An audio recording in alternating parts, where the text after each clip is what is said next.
So today we're gonna be talking about why you need to be an ambivert. So ambivert is basically someone who's both interactive and they know how to shut it off.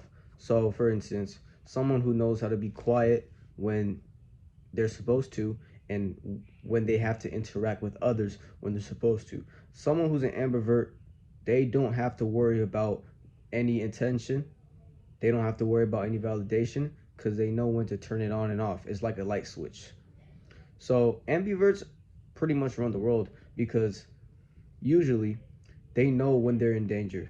They know if somebody's not good for them. They know if somebody is very toxic. And this is very important to understand about an ambivert is that an ambivert is very unfazed. An ambivert doesn't have to worry about anything. They can move how they want to move. Every day when they wake up, they don't have to worry about anybody affecting them. They don't have to worry about people calling their phone because whoever calls their phone, they're gonna know when to turn it off. They'll be like, nah, I'm busy today. I'm really busy today. Call me back when you need to. You have to understand, being an introvert, it depends on how you see it. So a lot of people celebrate the fact, oh, you're an introvert. Oh, you're so cool. You're so mysterious. Well, being an introvert, you might be mysterious, but there's also cons that outweigh the pros too. So for instance, being an introvert, you're basically not experiencing life. You know what I mean? You're not really traveling. You just like to really stay to yourself inside, your own home. And sometimes you don't want to do anything. You just want to literally be in your own space. And that could be good, but also bad because you're not really living your life to the fullest. You want to live out your whole potential. You want to be comfortable with the uncomfortable. You don't want to just sit at home all day doing nothing just because you don't like people.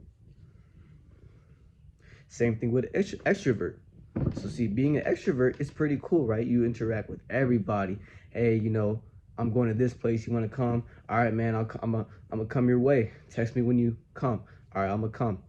See, the problem with that is you don't know who you're socializing with. You might be friendly to everybody else, but people can easily take advantage of you when they want. They can tell you what to do. You are basically their puppet. They're the puppet master. They control everything you do. So when they tell you, hey, let's go, you're going to go because they know you can't live without them.